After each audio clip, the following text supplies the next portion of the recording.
Tofik, and today I am going to talk about GraphQL and why GraphQL is much important compared to the REST APIs and how to use GraphQL apart from the basic introduction. We are going to cover in the next session by implementing GraphQL in Node.js as well as in the Java, which is by using Spring Boot REST API implementation. So let's start and discuss a bit on the GraphQL concepts. So GraphQL, it is a query language for APIs. So as a engineer or as a software developer, we should have a clear understanding how does it different from the REST APIs and why do we need to use GraphQL. So what I'm going to do is I'm going to cover a bit of HTTP concept and how it is different from the GraphQL, so that we'll have a clear understanding of GraphQL over HTTP REST API. So as we know, I will take an example. For implementing REST APIs, we do implement some of those endpoints in the REST APIs. The example which I'm going to take, it's a employee information. So if I need employees, so I'll go ahead and pull up all the employees by using this particular endpoint. And if you look at the JSON payload for this, so I will have the list of details including the name, age, ID, so and so. And apart from that, imagine that I have an address which is internally a one more object, or I can have a link embedded inside the JSON payload for requesting address. So I will say, so you can talk about address something like this. This is just a example. So during this use case, if I want to fetch the addresses specific to an employee, so I have to go and hit it to a one more endpoint which looks something like this. So for this particular employee, I go ahead and pull up all the address belongs to this particular employee ID. So in the GraphQL, which is a bit different from this, so if you look at the use case, I want to pull up the employee information apart from all employees. If I have a specific employee ID, I need to pull up addresses including the employee information. So GraphQL provide a mechanism where we do not have to call multiple times the same API to fetch the required information. So how does GraphQL really work? So GraphQL will work on a concept of queries, which is a single request and a single response. So single query which will be sending it to the server, and the server respond with the result. So the query something looks similar to this. So if I have a query, I just need to pass a JSON object. So I'll just mention what I need, say JSON name, ID, say address, again you say use case, again you say JSON object. So I need to provide the list of objects what is required here, and based on that information I can provide whether it is a zip code or in the country, state, so and so information. So this is how the query looks like. Based on this query, what Java or the backend does is it will understand what the customer really required, and then it will respond back with the result. So this is one of the advantage over HTTP REST, where we'll be invoking multiple endpoints to get the required data with a multiple request, where GraphQL will have a single request and single response. Alright, so based on these concepts, as we understood, if we have building the APIs which is specific for a different platform, could be building for a web, could be building for mobile, and could be building for a smart devices. So based on these information, if you want to fetch the required data, so GraphQL is have really advantage over HTTP REST API, which is built in a different technology set. So apart from this advantage, GraphQL has one more advantage over the required data what it required. For example, if I just need only the name and the ID, I do not have to really look forward to fetch all the required details from the employees object, which might be having more than 10 to 15 fields, and then we'll be filtering out in one of the layers in our API and send the result back to the client, or we'll be sending all the 15 fields back to the client. So GraphQL will provide a mechanism to filter those results based on the query what we send.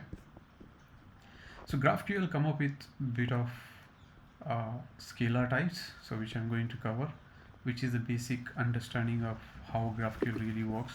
GraphQL will have a component called query, and then it has a mutation, and then it is one more component that will be used for WebSocket, which I will cover it a bit later. For now, let's understand the query and the mutation part. The query is to fetch the required information, whatever we need, and the mutation is kind of including or adding the data to the server using whether it is a post or put, whatever the kind of operation do we need to make in HTTP REST APIs.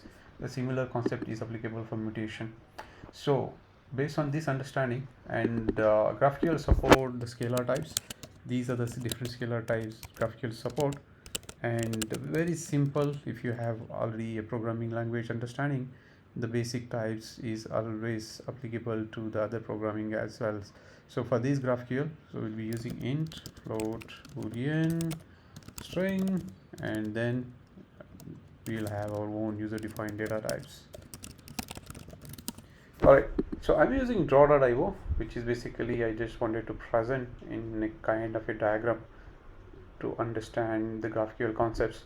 And based on this GraphQL, what I'm going to do is I'm going to pick up one of the use case or one of the existing GraphQL API, and then I'll go ahead and build the queries, and I will show it to you different queries as well as the mutation which we can cover part of these exercises. So GraphQL, if you look at it, Moon Highway, this is one of the site which I refer for GraphQL queries. If you go ahead and see, there is a specific playground which is called Snowtooth. So this playground is by default provided by GraphQL. If you import the libraries, which I'm going to show when I'll be implementing the GraphQL, by default we get these kind of a playground where you can play and work on the APIs which you implemented. So it comes up with the docs as well as some of the schemas. So the docs has all the required queries as well as the mutation, and this subscription is one which I was discussing about the WebSocket implementation, which I will cover it in a bit. So let's talk about the queries. So there is a specific API which is implemented. It has all lists, all trails, lift trail, list count, trail count. These are different functions, I would say, a part of the API which you want. So what do I do now? I want to fetch all lifts. So if you go ahead and look at the syntax or the required field for these all lifts, and what would be the output look like? The output is the lift, and the type lift has these set of attributes. So let's go ahead and query all lifts. So what information do I really need? I need the ID, name, and status. So here, as I was explaining earlier, GraphQL can easily provide the mechanism where you can request what the user or the end user is really needs to fetch the data rather than fetching all these details from the API side. So let me go ahead and hit this endpoint. So if you look at the result, so all lists is an array and it has ID, name, and status. And if you look at the status, it has a open and closed status, and you can still see what are the different types the GraphQL support apart from the scalar type which we just discussed. So it can have its own user defined types, and if you look at the ID is a own scalar type, represents a unique identifier. So these kind of documentation you can build part of the API, which I will show during the implementation. And then let's go ahead and filter, and apart from that, let's understand the schema. So this is how we create a schema. So we'll have a type which is a lift, and then we have a type called trail, and then based on these types we'll have these different information. This is the custom types which is being implemented. If you look at the trail status, you can go ahead and see this is an enum object where you have a open and closed status. Okay, so let's go ahead and do a bit more queries. So for this query, let's assume that I just want to give a alias. So I'll just say all lifts, and let's assume I will define another query called trails. So for the trail, let's go and understand trails. So all trails accept the status, which I don't really need, and it is lift. Let's say that I need ID, name, and status. So if I go and execute this query, so these are the different alias or the names which are provided for the query, and I'm saying I need a lifts, I need a trials. So if you look at the trials, you can see these are the different information what he's been getting it. So this query formation is very simple. This is the query and this is the name of the query, and this is the alias of the query, and this is the name of the query which is been implemented part of the API, and then these are the list of fields that you are requesting. If I do not need a status, I can really take it out, and you can hit that particular status field is gone from the result set. So let me include the status for now. All right, and now let's say I want to request the specific ID Astra Express. So what do? I can pass even the input parameters. So the input parameters will take this dollar symbol, and then it should have a unique type which I am passing. So for that status, I am passing as lift status. So this is very important. The user defined types, we should be letting the query know what kind of parameter are we really passing. And once I have that information, so if it is all lifts, it will take the status as a input parameter, which I can pass it part of the query here. So I just say the value is coming from the status field. So the query variables is the way of passing the data to the query parameters. So here I can say status, and I can pass as, let me see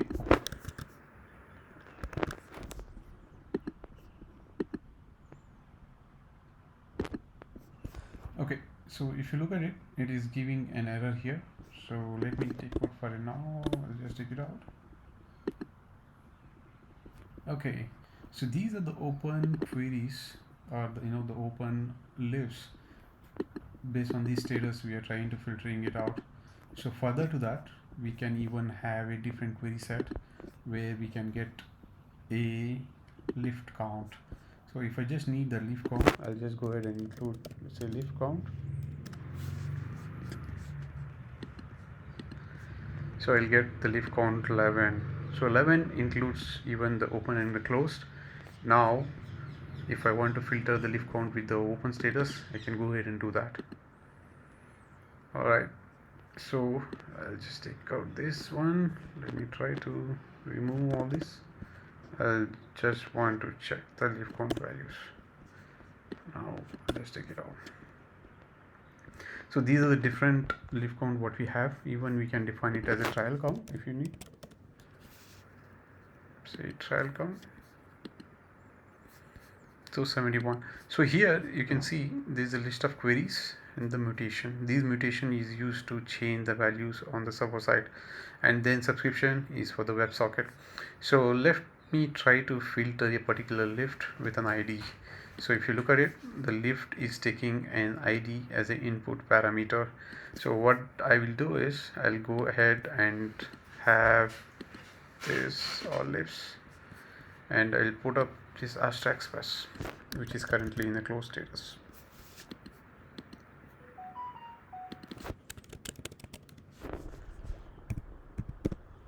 Trial, and then it will take an ID, and then it will pass it as this express. So what information do we need part of the output? So I need ID, name, and status. So these, you don't have to remember the list of fields what is coming on the screen. You just need to say command and space. Sorry, you can say option and space, or you can say alt and space in the windows. So here you can see there are a lot of different information what you can select part of that object. So I'll just say status. I'll go ahead and run this query. Okay, cannot return null for non-nullable field query trial. So let me go ahead and see the query. This is for the lift, not for the trial. Okay, so this is the output what we are getting. So once we pass the ID, so we are getting the type as this is filtering the lift from the list what we had earlier. So this is the value. All right, so rather than defining ID, name and status, imagine that I have these queries which has a similar set of details, which is ID, name and field, ID, name, status. So what I will do is I go ahead and define a mutation.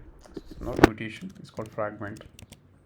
So this fragment, I need to tell the name of the fragment. So let's say lift details on lift object, lift type, and then I need ID, name and status.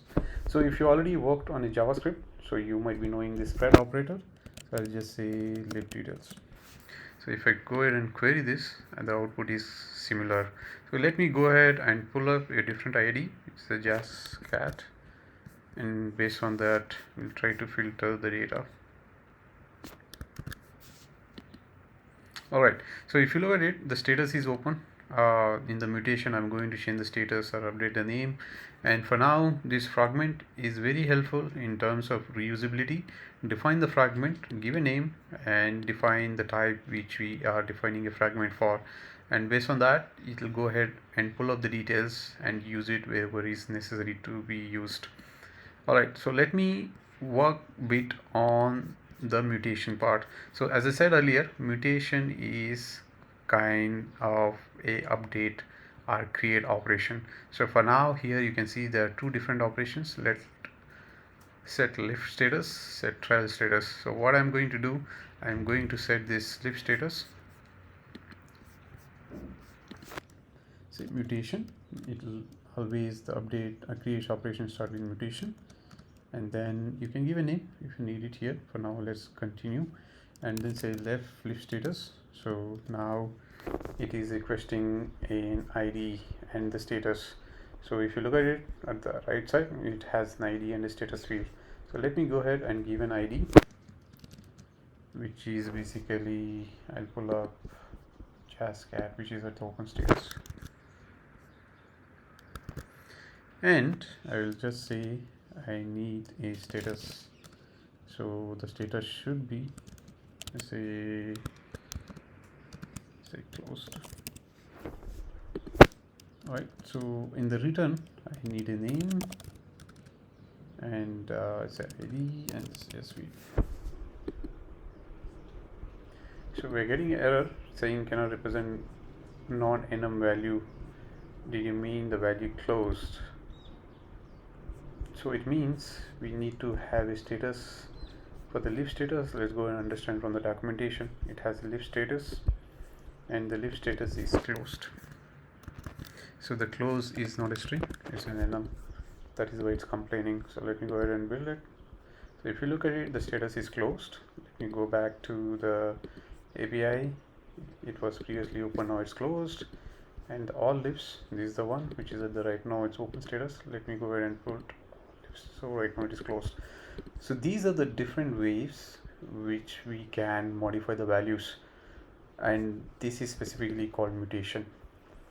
And apart from this, we have one more lift status change. As I said, it's for WebSocket. Let me go ahead and build this one first. Let me build a query for that.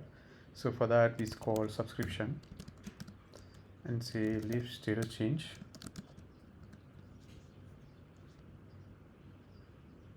So lift status change ID, name and status. ID, name, status, and if you need capacity. Alright, so what does it do? As soon as I know, as you understand, if you have an understanding of WebSocket, it will create a full duplex connection to the server, and the connection is open from between client and server. So let's say go ahead and do it. So it's listening to the specific changes. So whenever there is a change from the status perspective on the lift, automatically the value will get displayed here. So let me go ahead and let me open this status. So if I open the status, so it is the other tab. The sleep status change is listening to the server. If there are any changes, the server respond back to the client. So let me execute it. So if you look at it, it's the open status. You can see that the server is returning to the clients based on the WebSocket implementation. So if I execute again, so one more entry needs to be appear into the result. So these are the different ways what GraphQL playground can be used, and these are the very important documentation. Based on this documentation is very clear and concise, where we can easily see the required information, and we can use a different syntax for the queries, mutation and subscriptions, and based on the types we can go ahead and filter the required data. So in the next session I am going to cover how to implement the schema and how to implement the API using GraphQL in both Java and Node.js. Thank you for watching and have a nice day.